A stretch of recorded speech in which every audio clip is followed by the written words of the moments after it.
Picture this: a tiny hut, somewhere on the edge of a frozen valley. The wind claws at the walls and the fire gasps for breath. I watch a woman press a glowing stone to her baby's chest so it won't turn blue before sunrise. Now picture another world. A sun-drenched palace far to the south, where a queen walks barefoot across marble floors that still remember the desert heat. Two worlds, one ruled by frost, the other by fire. And yet, their survival depends on the same secret. Tonight, I will take you from the ashes of northern villages to the golden dust of forgotten kingdoms, to uncover the secret world of queens and servants. Good evening, traveler. Before we begin, I invite you to make a small ritual of this moment. Turn down the brightness. Let the room thin to shadows. If there's a lamp, soften it. If there's a window, let the city beyond become a hush of distant motion.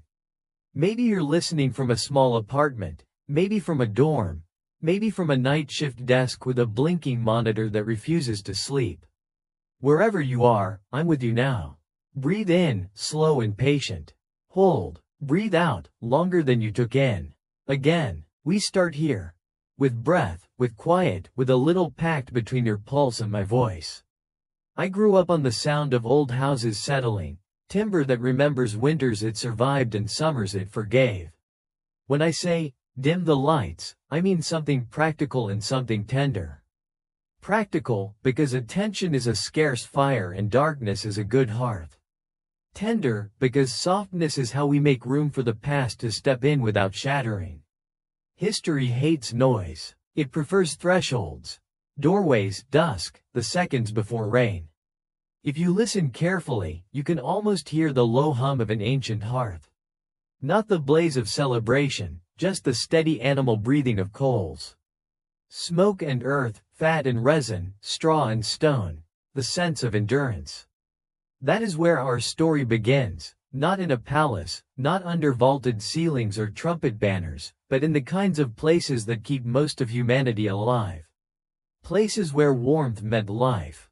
Places where silence could mean death, because silence might mean the fire has gone out. If you wish, whisper where you're listening from. I like to imagine the replies threading across a map. Brussels at 23:07, Manila at dawn.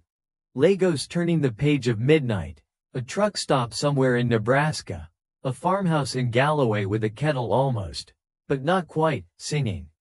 We are a temporary village, you and I not neighbors by geography, but neighbors by attention.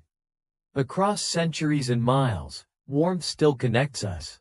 I like this story the way you'd bank a flame, gently, with care for the next hour. I won't shout, I won't hurry you. We have time to notice small things. The click of a kettle lid, the way a curtain lifts when a train passes 3 streets away, the aftertaste of tea when the cup is almost empty. These are the modern equivalents of an ember. Small, ordinary miracles that keep us from the cold edge of indifference. Listen to the room, hear what it's already telling you. The electronics mutter, the plumbing dreams. Your chair holds an old confession of wait and waiting.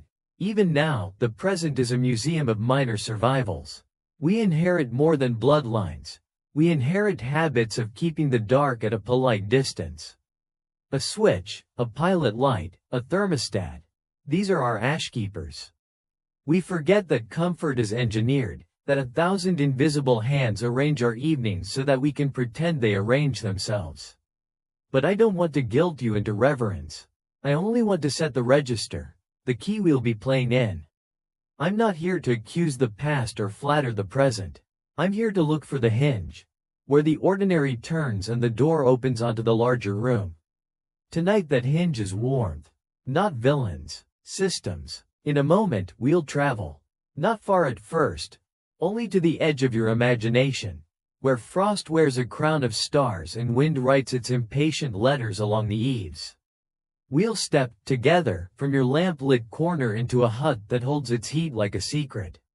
Then, later, we'll walk sunlit corridors that echo with sandals on marble, the air bright with dust motes that float like tiny oracles.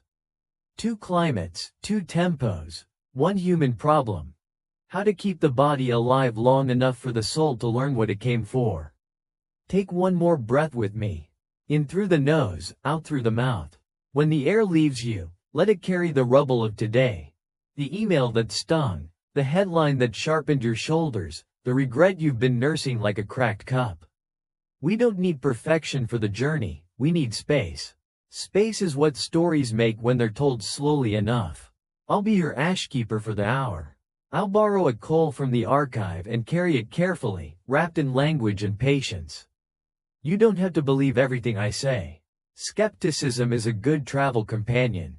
So is wonder. Between them, we find a path. If you brought a drink, taste it now. Tea is ideal, smoke and leaf.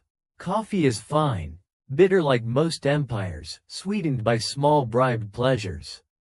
Water works, too, the original treaty between body and world. Whatever it is, let it mark the beginning. We are crossing a threshold, and thresholds deserve a token. Do you hear that? The hush is thickening. This is the right weather for remembering. I imagine you adjusting your blanket, your sleeve, the angle of your jaw. I imagine you unspooling the day and setting it gently on the table beside the keys. Here in the soft, the mind stops bracing and starts opening. Here is where memory and imagination shake hands like cautious cousins. Our itinerary is simple. First, the cold place. Then, the hot one. Always, the pulse between them. We'll walk slowly, we'll pause often, and when the past tries to convince us that it was inevitable, we'll ask the only responsible questions. Who benefits?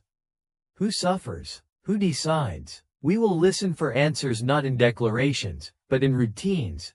The kind that burn bright when resources are scarce and go unnoticed when resources are plenty. If this were a ceremony, this would be the part where the officiant reminds us what we're for. We are for attention, the ordinary generosity that civilizations are built on and seldom reward. We are for tenderness towards strangers whose names the records erased. We are for refusing the convenient story when the true one is harder, colder, slower to warm the hands. Outside your window, a car passes. Somewhere, a train. Somewhere, a dog refuses to believe in quiet. The world is not pausing for us. But we can pause within it. That is our little rebellion. To make a room where one was not provided.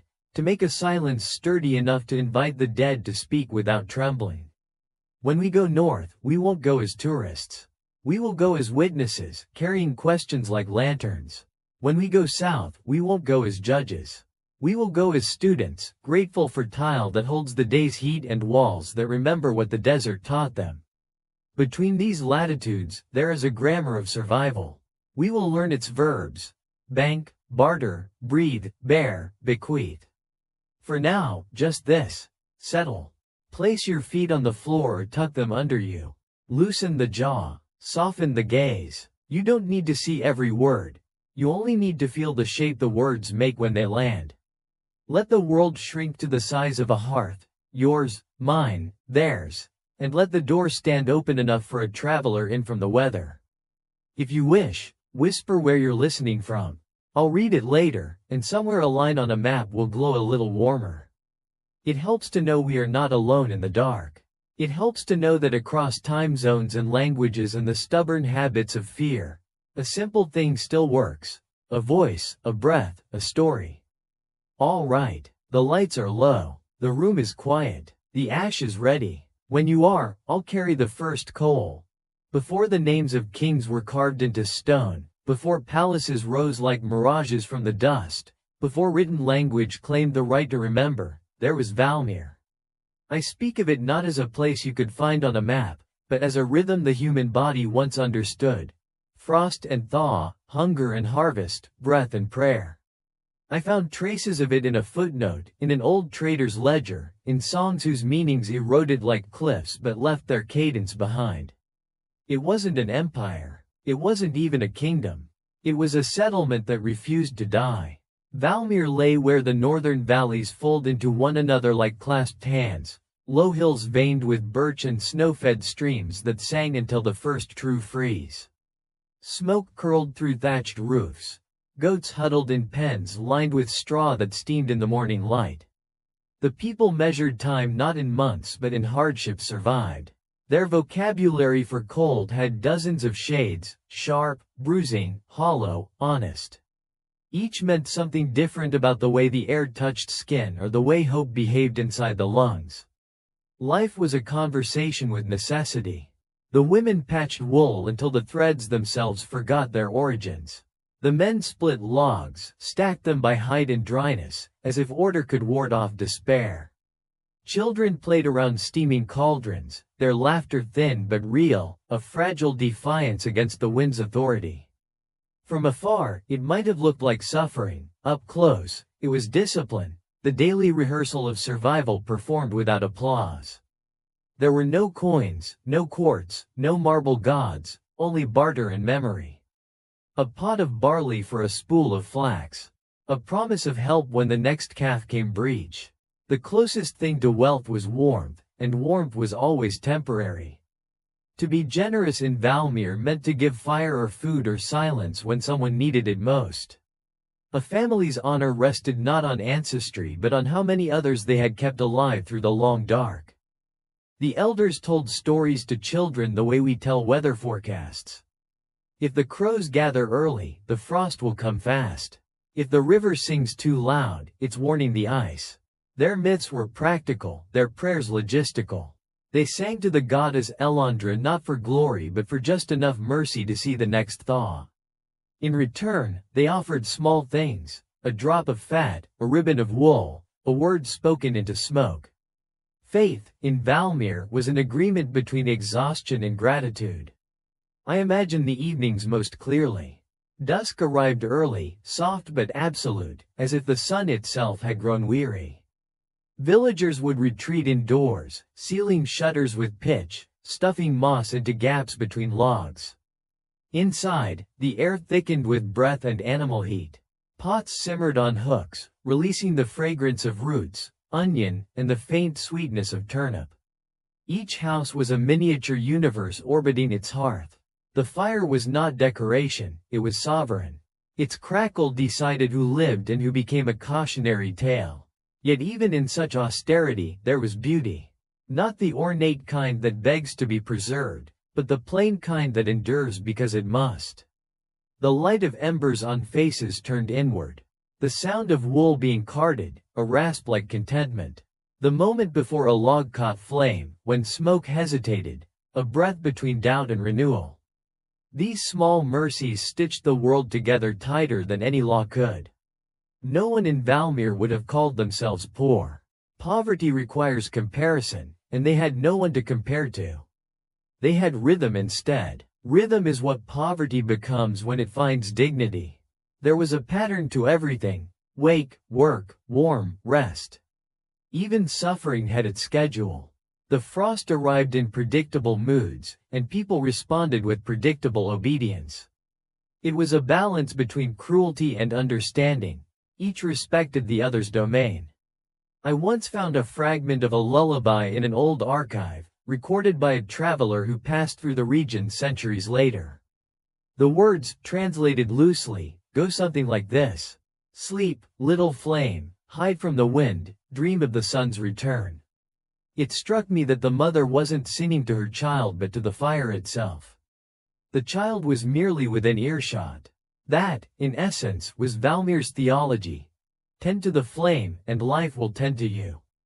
But history, or whatever watches over us, dislikes stasis. When a people grow too accustomed to predictability, it tests them. It changes one small rule, just enough to remind them that mercy was never a contract. For Valmere, that reminder came not as war or plague, but as silence. It began in the rivers. They froze before their queue, thin sheets of glass that thickened overnight into mirrors where fishermen saw their own fear looking back.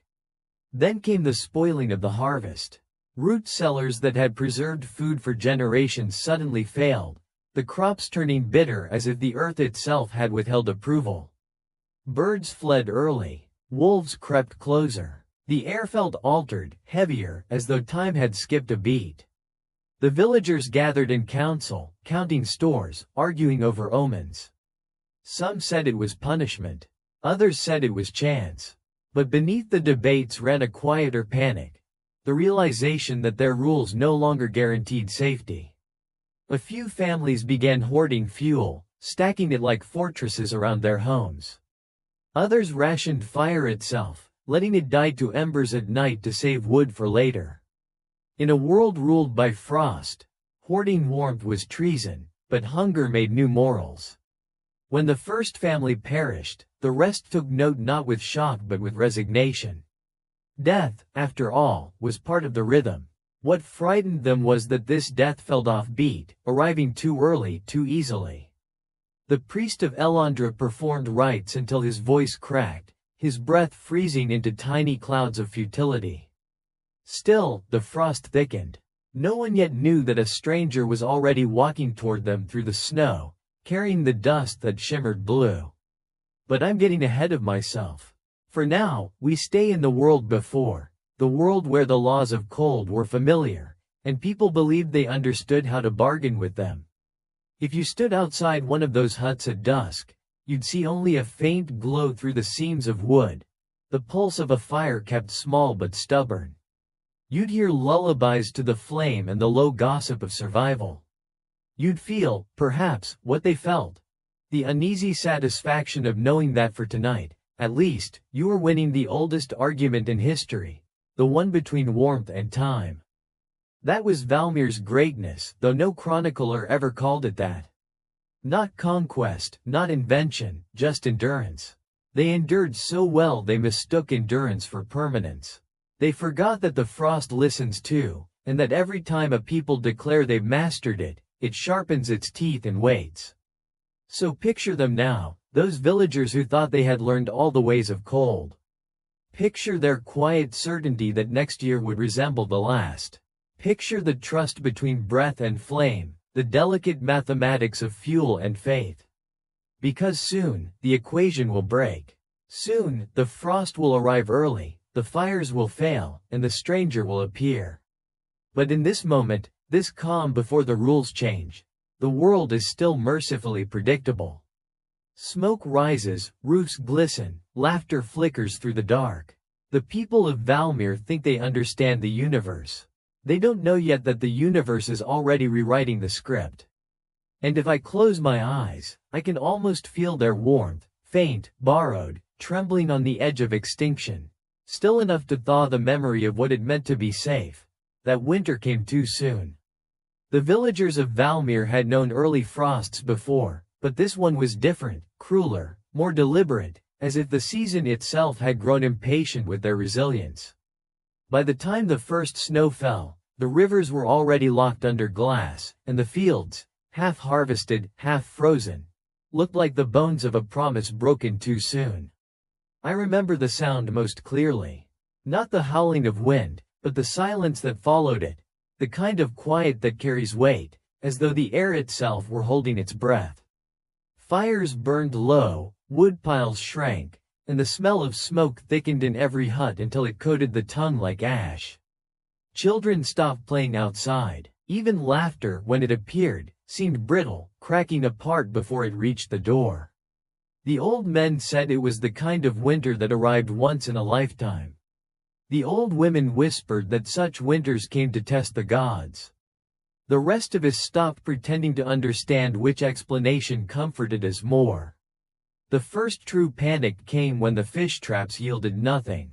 The river had frozen overnight, sudden and total, entombing the nets mid-current. Farmers hammered at the ice with shovels, their hands bleeding from cold metal.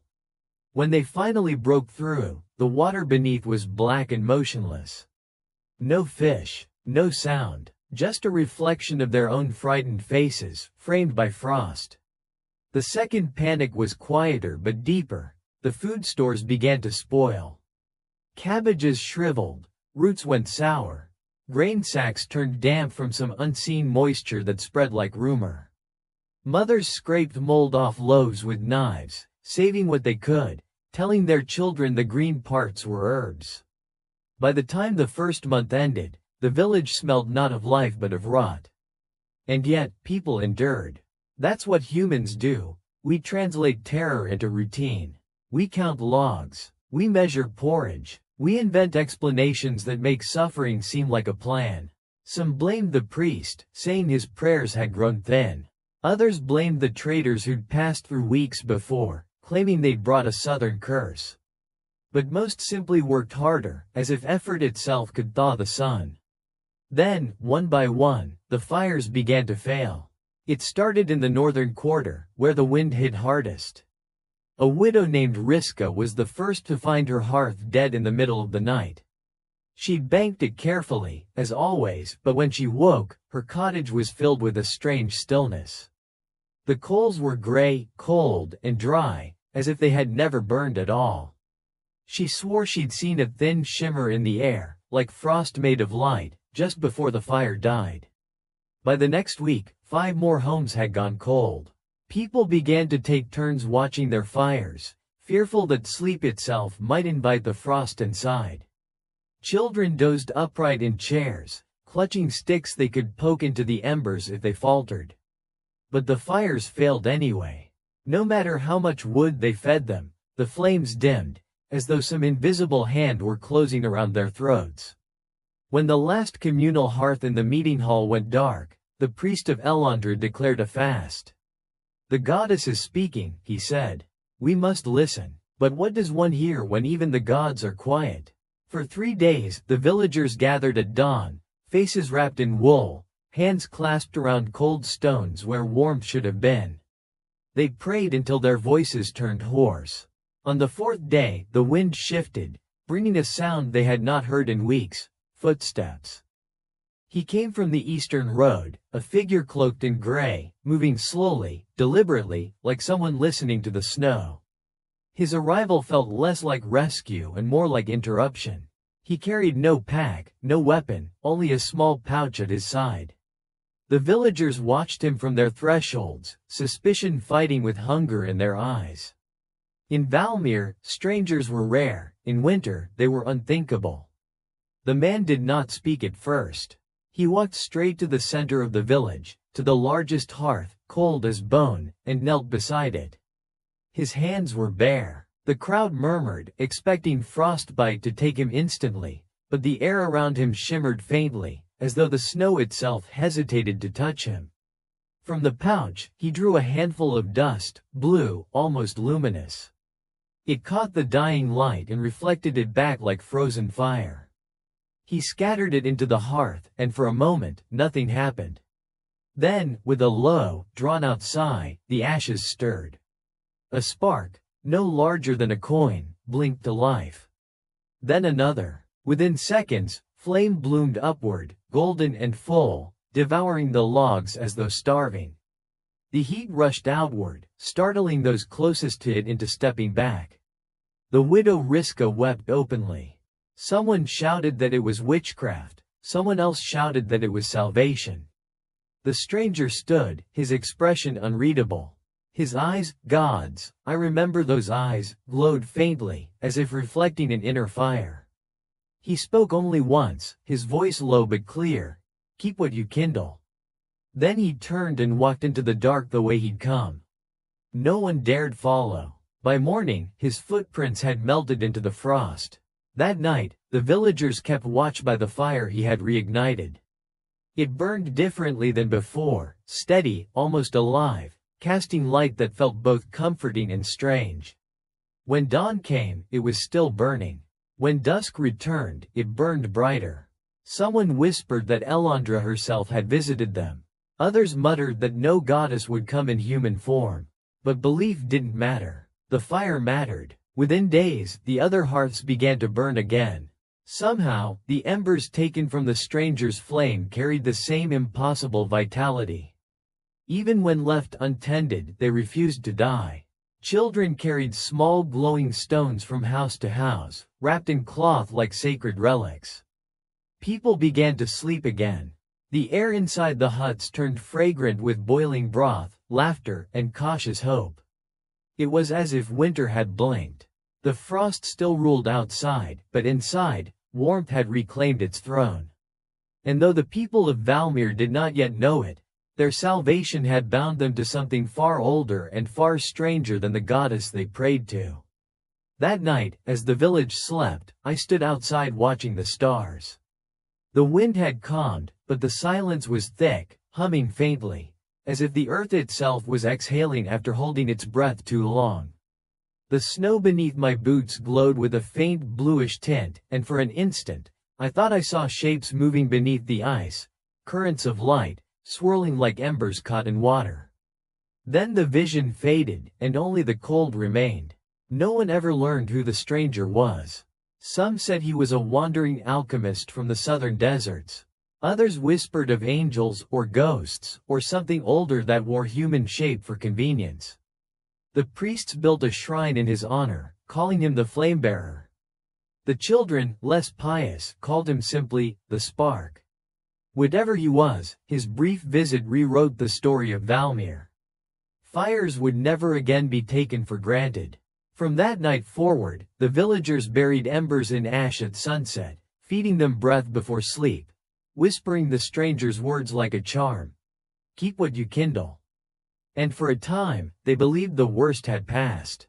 The frost had been humbled, the fires tamed, and life resumed its rhythm, new, perhaps, but familiar enough to feel safe. They did not yet see the shift beneath the comfort, the way belief hardens into structure, structure into law, law into superstition. But history always hides its revolutions inside small mercies. That night's flame was one of them, beautiful, necessary, and quietly catastrophic. Because once a miracle is witnessed, it demands explanation. And when none is found, it demands control. Miracles never stay wild for long. In Valmere, what began as astonishment soon became instruction.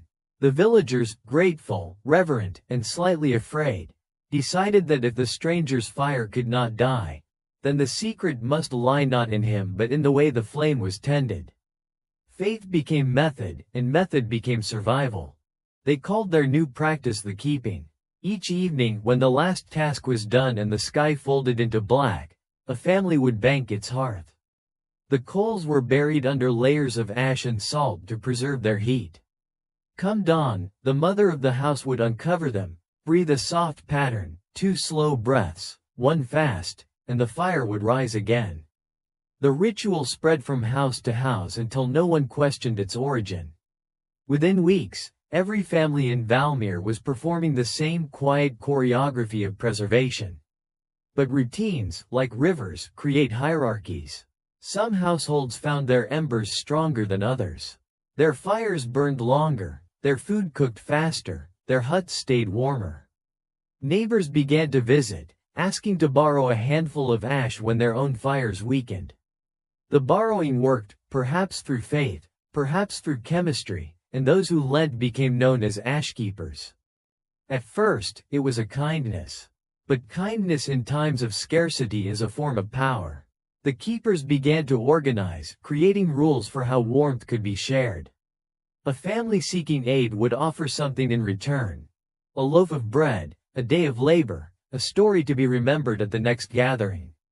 It wasn't barter in the crude sense, it was obligation sanctified by ritual. To give and receive fire was no longer mere exchange, it was covenant. I've read fragments of their oaths etched into clay shards found centuries later. Spirals representing flame, dots for breath, a line for promise. To an outsider, it looks like decoration, to them, it was contract law. The fire must move, one inscription reads. If it stays, it starves. Another warns, never let the same hearth sleep 2 nights cold. Soon, a network formed, a chain of glowing stones passed along frozen paths each night. Children, wrapped in furs and courage, carried ember baskets from hut to hut, their footprints marking the arteries of the village. It was dangerous work. A stumble could spill the embers into snow, extinguishing the night's hope. Yet the children took pride in it. They were the couriers of warmth, the runners of life. The ashkeepers oversaw everything. They tracked which families had borrowed and which had given. They developed calendars of heat, small tablets of burnt wood inscribed with symbols to mark the health of each hearth. Over time, they learned subtleties that bordered on science. The best woods for long burn, the mixtures of minerals that kept embers alive, the ideal depth of burial. What had begun as superstition hardened into proto-thermodynamics, though no one called it that. Each year, during the thaw, the keepers held a festival called the Renewal.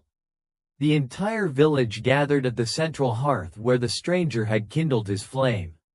They brought a pinch of ash from every home, mixing it together into one great mound.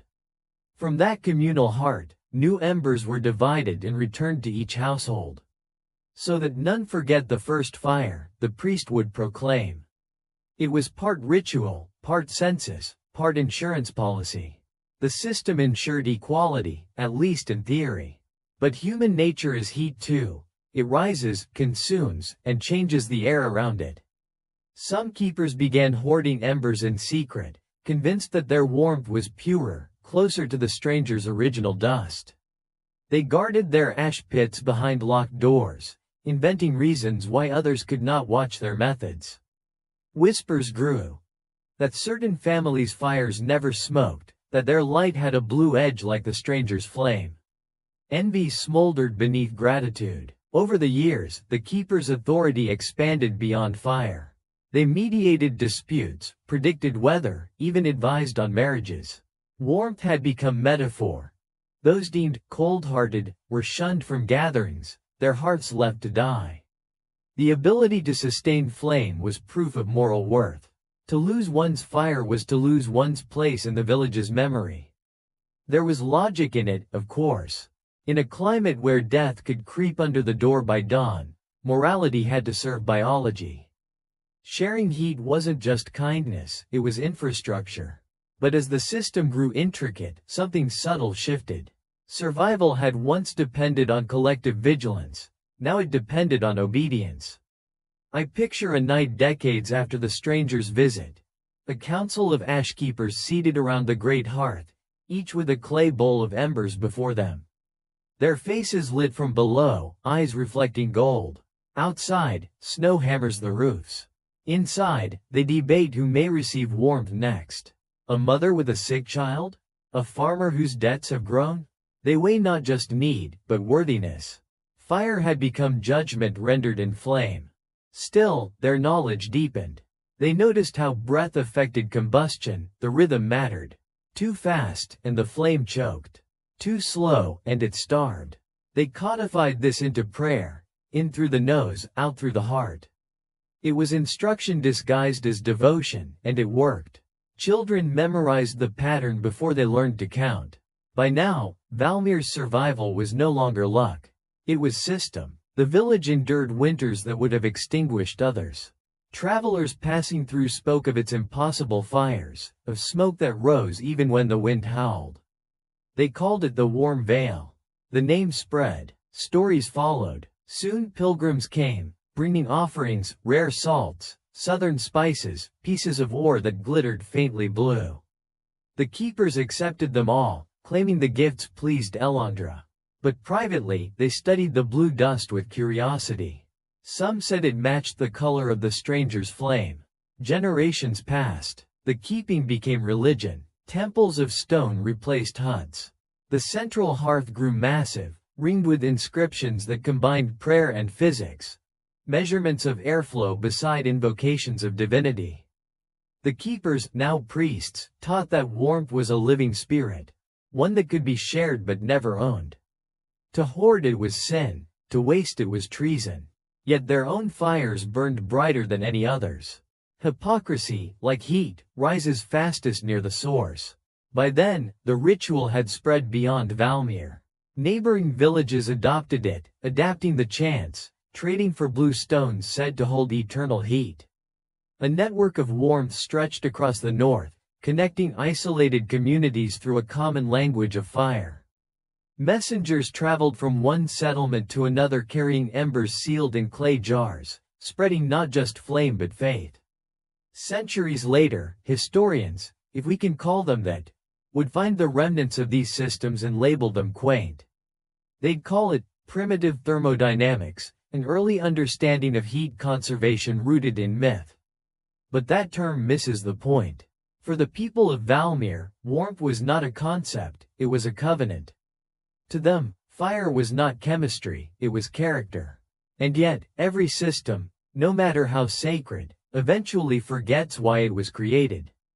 The rituals continued long after anyone remembered the stranger or the winter that birthed them. Children recited the breath pattern mechanically. The prayers became performance. The blue stones turned to talismans passed down through bloodlines. Meaning cooled into habit. Still, beneath the repetition, something enduring remained. The simple, practical miracle that had saved them. The practice of keeping what they kindled. Whether born from faith or physics, it worked. For centuries, Valmere survived. Fires burned where others froze. Warmth traveled hand to hand, mouth to mouth, breath to breath. If you stood at the edge of the valley on a clear night, you could see it. A scatter of orange lights shimmering like stars fallen to earth. Each one a promise kept, each one proof that human beings, when pressed between fear and necessity, will invent systems to keep each other alive. They did not know it yet, but their little science of warmth would outlive the frost, outlive the gods, even outlive Valmere itself. It would travel south in the hands of one child, a girl named Liana, carried across deserts and centuries to a palace where the lessons of fire would take on a different form. But that is still ahead. For now, in this chapter of history, the system holds. The embers glow, the keepers keep, and the night, for once, stays mercifully warm. Every system begins with a person. In Valmere, that person was Mira. They called her the healer, though she had no formal title, no scrolls, no lineage, no temple. Her authority came from repetition. Every time someone fell ill, she appeared. Every time the frost bit too deep, she found a way to soothe it. People said she had been born during a blizzard that froze the river solid in a single night. Her mother had cut the cord with an icicle. Mira liked that story. She said it meant she was forged, not born. When I imagine her, I see a woman of middle years, face weathered by 1,000 fires, hair shot through with silver too soon. She kept her hut at the edge of the village, where the forest began its patient climb toward the mountains. The roof sagged, the walls leaned, but inside, the air was alive with warmth. Bundles of herbs hung from the rafters, dried roots cracked beneath her feet, and a small window cut into the wood let in a single beam of daylight that fell directly on her hearth. The fire never went out. Even in sleep, she would stir, sense the temperature shift, rise to feed it. People joked that the flames obeyed her mood. When she laughed, they danced. When she wept, they dimmed. But laughter was rare. Mira had the quiet humor of someone who'd learned that joy was a luxury best measured in minutes. She'd been one of the first ashkeepers, chosen not for status but for steadiness. While others argued over ritual, she practiced the science beneath it. She noticed that embers buried too deep suffocated, that the density of ash determined how long a coal could breathe. Her journals, scratched on bark with charcoal, read like poetry disguised as chemistry. The ember, she wrote, is like a heart. It does not burn faster when afraid. When the villagers brought her sick children, she didn't pray, she listened. To the cough, the pulse, the air leaving the body. She used warmth as medicine. Stones heated in the fire and pressed to the chest, steam from boiling pine needles to open lungs, small sips of broth measured by breath. People thought it magic, but Mira knew better. Magic, she said once, is just attention paid so precisely it looks like love. The story that made her legend began on a night so cold the stars seemed frozen mid-twinkle. A young mother named Dareth stumbled through the snow carrying her infant, barely alive, lips blue, skin the color of parchment. The fire in her home had died. The nearest neighbor's hearth was too far. She reached Myra's door at dawn, half mad with grief, the child silent in her arms. Mira took one look and acted. She snatched a stone from her oven, still glowing red, wrapped it in cloth, and pressed it gently to the baby's chest. She whispered the old breath pattern, in through the nose, out through the heart, as if reminding the child's body of its forgotten rhythm. The stone cooled slowly, and with it, the child's color returned. A cough, a gasp, a weak cry, then life. The mother called it a miracle. The village called it divine proof. But Mira only called it warmth applied at the right time. Still, the story spread faster than reason. People came from other villages carrying their sick, their dying, their last hopes. Some nights she healed. Some nights she failed. She buried those she could not save on the hill behind her hut, marking each grave with a blackened stone, ash turned to memory. She had a daughter, Liana. The child grew among herbs and smoke, learning the language of temperature before she learned to read. She could tell the difference between a flame meant for cooking and one meant for healing just by listening to its crackle. Mira taught her everything she knew: how to bank a fire, how to breathe warmth into another's skin, how to listen for the pulse beneath silence.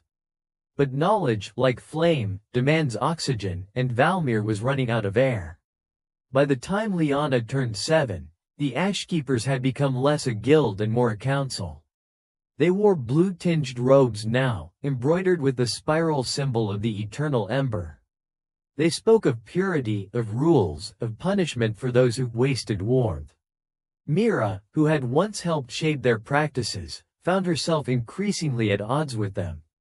She refused to charge for her work. She gave fire freely. If the flame doesn't ask who it warms, she said, why should we? Her defiance made enemies. Whispers spread that her hearth burned with unnatural color, that her cures came not from Elandra but from the stranger's dust. Some said she communed with the dead embers of the first fire.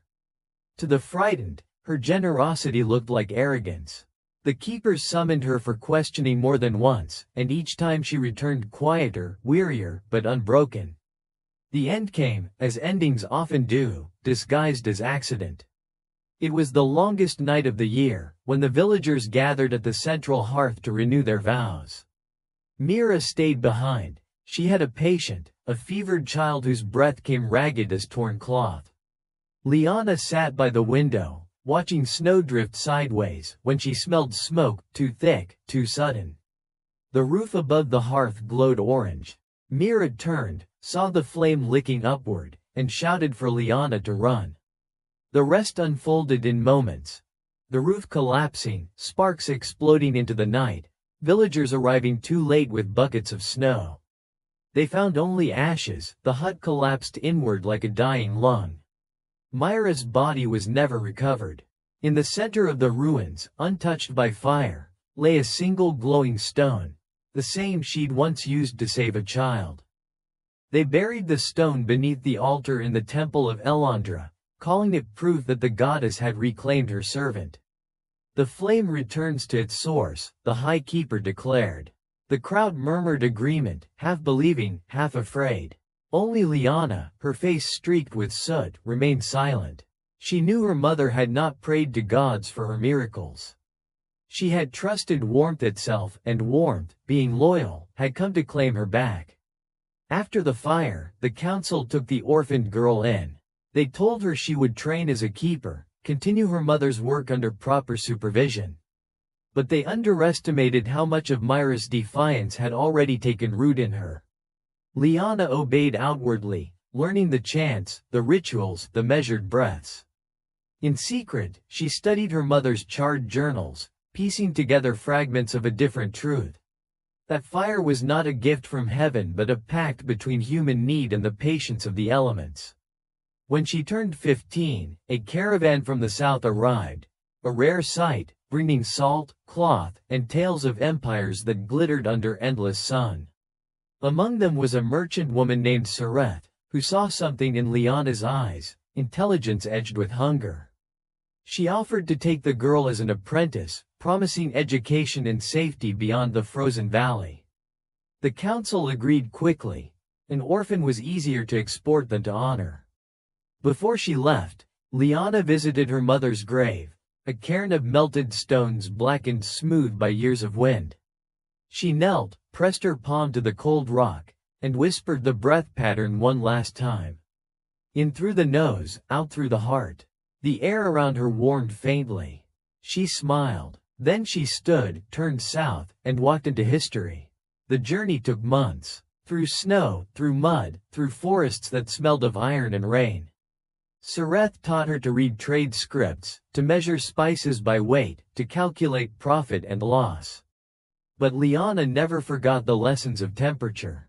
When nights grew cold in the high passes, she was the one who coaxed flames from damp wood, earning her fellow travelers awe.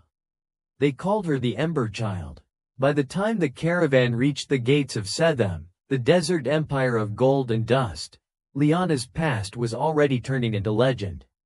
The people she met in the south saw her not as an orphan but as curiosity, skin pale from northern frost, eyes gray as storm clouds. She entered a world where warmth no longer meant survival but power. She did not know it yet, but the skills her mother taught her, the patience of fire, the science of care, would one day set a palace ablaze, and with it, the order of an empire. But that is for another night. For now, remember Mira, who warmed the dying with her bare hands. Remember the daughter who carried her light south. Every great story of kingdoms and queens begins, quietly, with someone tending a small fire in the dark. Saethem was nothing like Valmere. If the north had taught its people to whisper, the south had learned to sing. The city rose from the desert like a mirage carved into permanence, white walls reflecting a sun so fierce it burned the edges of thought. Air shimmered above the streets, bending light into fluid. Every breeze smelled of spice and stone dust, of water rationed and worshipped. To arrive there from the frost was to enter another element entirely, as if one had stepped not across distance, but across the boundary of a dream. I remember the first time I saw it. We'd been walking for days, the horizon flat and endless, when the dunes suddenly gave way to geometry. Towers, domes, terraces layered like the scales of a golden creature. Canals threaded through them, carrying thin ribbons of water stolen from mountains 100 leagues away. The empire of Saethem had mastered what Valmere feared most. It had turned heat into civilization. Lyanna stood beside me that day, barefoot in the sand, her hair tied back with a strip of northern wool. She said nothing. She only watched the city glitter, and in her silence I sensed the recognition of a pattern. This was warmth too, only magnified, ritualized, worshipped. The same covenant her mother had practiced in secret, the dialogue between need and fire, was written here in marble and hierarchy. Within days of arrival, Saethem delivered her to the palace quarter. She had arranged a position for Lyanna as a servant in the queen's household, a small favor repaid for months of loyal travel. The girl entered through the side gate, head bowed, but her eyes missed nothing. The guards' shadows stretching long over mosaic floors, the way servants moved in currents of discipline, the faint smell of myrrh that clung to everything. The palace was a world unto itself, self-contained, self-assured. The outer courtyards blazed with color, lapis, ochre, crimson, while the inner chambers were dim and cool, built for shade rather than spectacle. Every threshold marked a shift in temperature, as if the architecture itself knew how to breathe. It was there, among those controlled climates, that Lyanna began to learn again, this time, not from frost, but from fire tamed into comfort. She scrubbed tiles, polished lamps, and listened. Servants gossip in whispers sharper than any scholar's notes. Through them, she pieced together the empire's anatomy. The queen, Saethem, ruled with precision rather than cruelty. She believed that order was a kind of mercy, that every element, sun, wind, human, could be balanced if properly understood. Lyanna admired her, even from afar. She saw in the queen's governance the same principle her mother had taught through flame. Control not by dominance, but by attention. Yet Saethem's attention was different. Here, warmth was luxury, not survival. The poor labored under the open sun. The rich slept beneath canopies cooled by servants waving palm fronds. Fire had been domesticated into symbol, candles in shrines, braziers in bathhouses, gold glinting on skin. One evening, while delivering linen to the inner chambers, Lyanna was caught by the queen herself. Saethem had been studying a map carved into stone, its surface etched with veins of copper representing irrigation routes. She turned when she heard footsteps and found the young servant frozen at the threshold, awed by the glow of torchlight on the polished metal. "What do you see?" the queen asked. Lyanna stammered, but truth came out easier than apology. "It looks alive, Majesty. As if heat were moving through it." Asethra smiled, the rare, tired smile of someone who recognizes an echo. "You have a northern accent. Tell me, what does heat mean where you come from?" Lyanna thought of her mother, of ash under fingernails, of prayers breathed into coals. "It means time," she said finally. "If you have warmth, you have time to think, to mend, to wait." That answer earned her an invitation, not a punishment. The queen had her transferred to the royal library, where scrolls and clay tablets whispered in 100 forgotten tongues. It was there that Lyanna encountered the texts of the servant queens of Maris, women who had ruled a desert city long vanished beneath sand.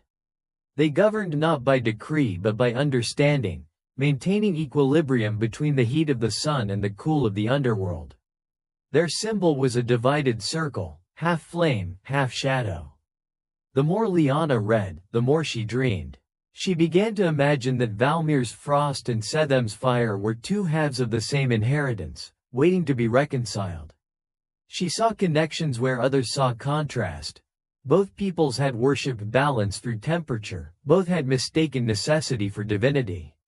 She began sketching diagrams in the margins of scrolls, spirals of air, currents of heat, the mathematics of mercy. Knowledge, however, is never neutral. A servant who reads too much becomes a question. The palace librarians noticed her curiosity, and curiosity in Saethem was a dangerous luxury. But Asethra protected her, bringing her to evening councils as an observer, asking for her insights in matters of irrigation and harvest. "The northern girl sees patterns we do not," the queen said. Perhaps distance is another form of wisdom. Their relationship deepened, not as mistress and servant, but as teacher and student. Lyanna learned the geometry of governance, how canals mirrored blood vessels, how policy was the flow of heat through a body of people. She came to believe that understanding systems was a higher form of devotion than prayer. Yet beneath the marble calm, something was shifting. The priests of the solar temple, the custodians of Saethem's faith, viewed the queen's experiments with suspicion. They preached that the sun's heat was divine and indivisible, not to be balanced but obeyed. The idea that warmth could be measured, moderated, shared, that it was human work, not divine favor, smelled of heresy. Lyanna heard their murmurs. She also heard the queen's response, whispered late at night as they walked the colonnades. "If gods fear understanding, then they are not gods at all." By then, the servant girl had become indispensable. She devised methods to cool the palace cisterns, using layers of porous clay soaked in saltwater.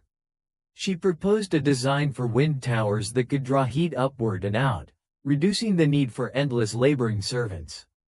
Asethra rewarded her with freedom within the palace, and soon the household called her the keeper of air. But freedom has gravity, it pulls envy out of others. The courtiers whispered that the queen had grown too fond of her northern shadow. The priests muttered that the foreign girl's ideas came from forbidden sources. Some said her eyes glowed faintly in moonlight, reflecting an inner fire not born of the sun. Still, for a time, progress triumphed. Under their combined guidance, Saethem flourished. The harvests improved, droughts lessened, and the city's lower quarters cooled enough that even the poorest could sleep through the night. The queen's reputation as the balancer of heat spread across the empire. Lyanna watched from the margins, content to remain unseen, her satisfaction quiet and practical. But ideas, like embers, travel without permission. Scholars began copying her designs, attributing them to divine inspiration. The priests could not decide whether to condemn or co-opt her work. And through it all, the memory of Myra's words haunted her. Fire does not ask who it warms. She began to dream differently. Not of frost or desert, but of a world where warmth was no longer currency or weapon.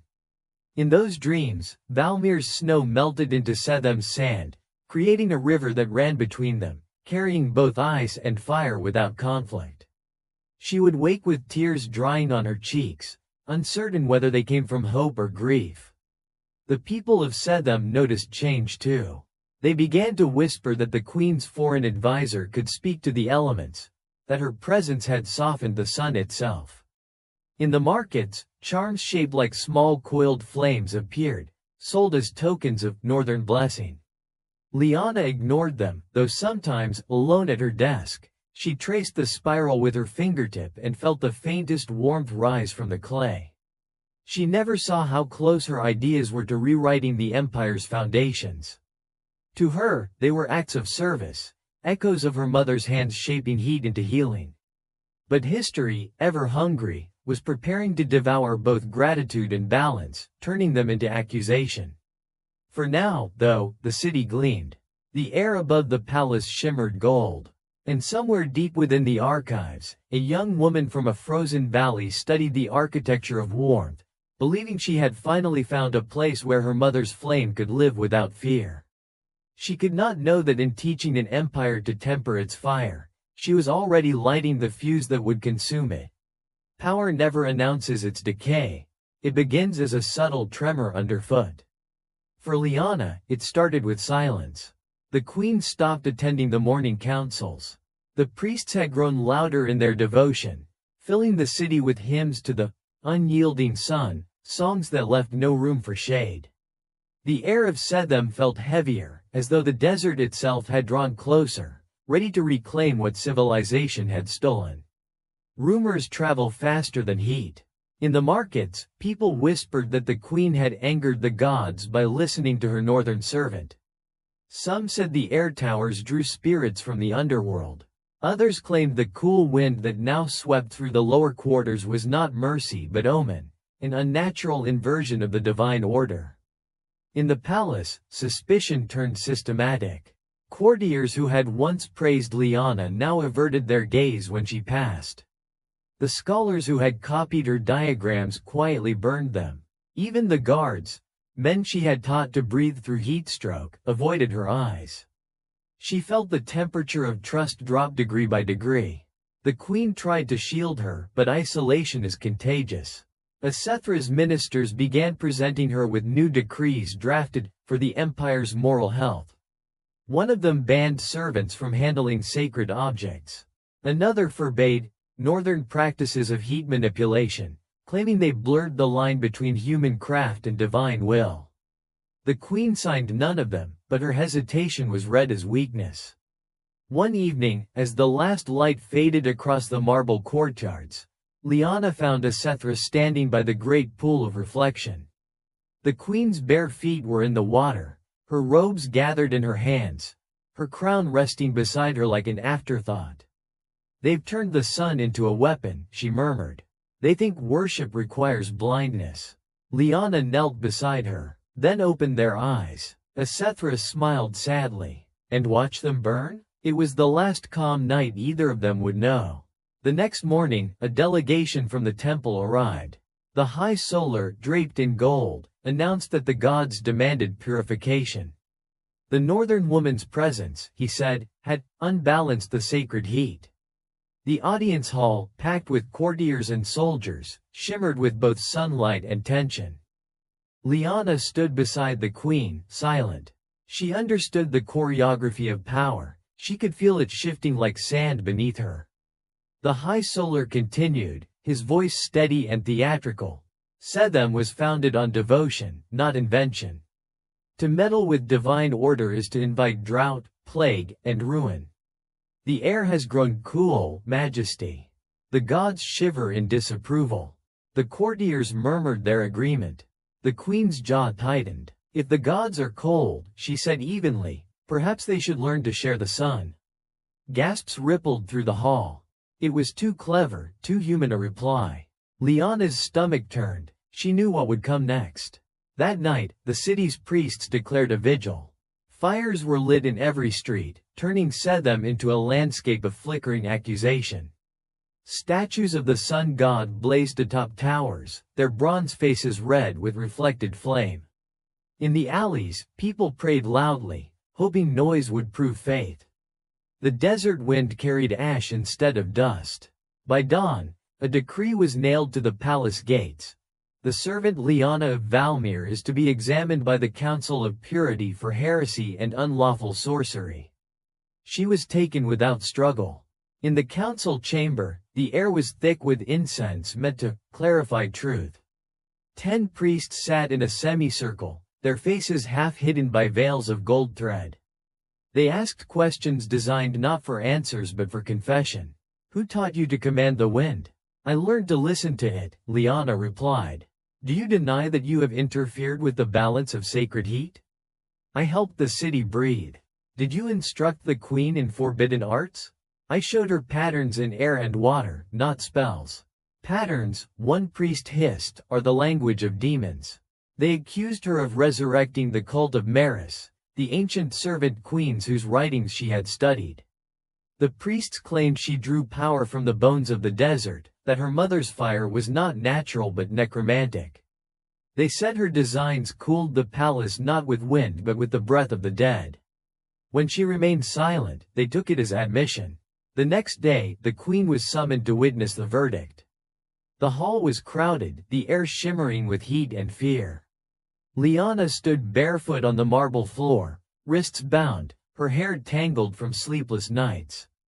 A priest read the charges aloud. Corruption of divine order, manipulation of sacred elements, consorting with unclean spirits. The crowd chanted its agreement in a rhythm that felt rehearsed. Saethem stepped forward, eyes bright with controlled fury. You would destroy the mind that saved this city?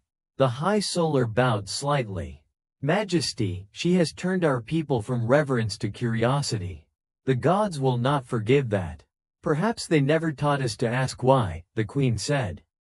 And perhaps that is their greatest sin. Gasps again. The High Solar raised his hand. You speak treason with her tongue. The queen reached for Liana, but soldiers intervened. In the struggle, her crown slipped from her head and rolled across the floor, clinking against Liana's chains. The sound was small but final. The priests pronounced sentence. Exile beyond the desert, to walk until the sun decides her fate. The crowd cheered, half in relief, half in fear of not cheering loudly enough. Liana looked to the queen one last time. Saethem's lips moved, but the words were lost beneath the chant. That night, the queen defied them. She went to Liana's chamber, unlocked the door herself. Go, she whispered. They'll watch the gates at dawn. The old aqueduct tunnels lead beyond the walls.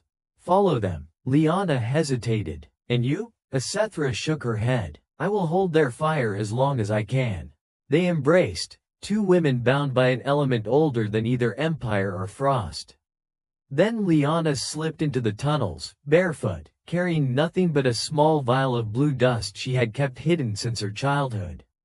By morning, the city awoke to news that the heretic had vanished. The priests claimed victory, declaring the empire cleansed. A festival was held to celebrate the triumph of divine order. The queen appeared on the balcony, composed, radiant, but her eyes were hollow. A week later, smoke rose from the palace. Officially, it was an accident, a lantern overturned during preparations for the Feast of Renewal. And officially, people whispered that the fire began in the queen's own chambers, that she had walked into the flames calmly, barefoot as always, leaving only the scent of myrrh and a single sentence carved into the marble beside her bed. Fire does not ask who it warms.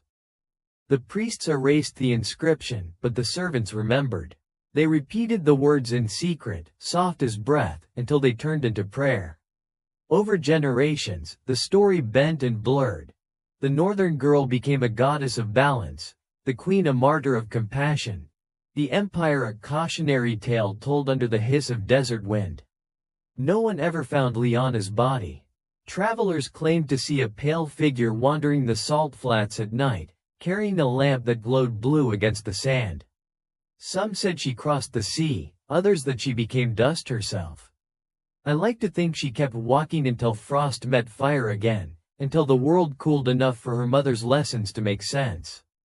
Every empire ends the same way, believing it has conquered the elements, forgetting that it is one of them. Saethem's marble walls cracked, its canals dried, its towers fell silent beneath the advancing dunes. Only the wind remained, whispering through ruins that once shone like mirrors. Keep what you kindle. Centuries later, the archaeologists arrived with their drones and soft brushes, expecting dust and shards, not conversation. The desert gave reluctantly. Beneath a collapsed arch, they found a fragment of parchment sealed in resin, words written in two languages, northern and southern. The translation startled them. A hymn to balance, a prayer not to gods but to the breath itself. It spoke of warmth as covenant, of fire and frost as siblings, not enemies. At first, the scholars dismissed it. Coincidence, they said. A trade route artifact, a hybrid text from forgotten migrants. But handwriting told another story. When magnified, the script matched samples from the royal archives of Saethem. And there, faintly, beneath centuries of dust, appeared a name. Liana of Valmere. The world didn't notice. Academic journals wrote brief notes. A few historians debated authorship. Yet, somehow, the discovery lingered, like an ember refusing to die. Because the idea was too modern to stay buried. That warmth, literal or moral, belongs to everyone. That survival is not conquest but circulation. In our age of thermostats and climate reports, the story feels less mythical, more diagnostic. We build systems of heat and power, trade them like currency, and call it progress. Our cities hum with artificial suns, while others freeze in the shadows of our comfort. We still forget that warmth shared is never lost, it multiplies. When I look at that fragment, I imagine her hands steady, her breath slow, tracing the final line she once learned from a mother who healed with fire. Keep what you kindle. It's not religion, it's instruction. Maybe that's the secret echo of history, not punishment or prophecy, but continuity. The same blue dust, the same breath moving through generations. The reminder that technology without tenderness is only another cold season waiting to begin. So tonight, as your room grows quiet and your screen dims to gray, remember her words. Fire does not ask who it warms. From the frozen ashes of Valmere to the golden sands of Saethem, the distance between servant and queen was never real, only the distance between fear and understanding. We build walls, we draw lines, but every act of care dissolves them. Look around you. Somewhere, a heater hums, a candle trembles, a phone glows in your hand. Each is a descendant of that first shared ember. Keep the lights low. Breathe once more, in through the nose, out through the heart. We'll continue soon. Next time, we'll follow the blue dust further south, to Maris, the city that sang to the desert and taught silence to burn. For now, guard your small flame. It's older than you think.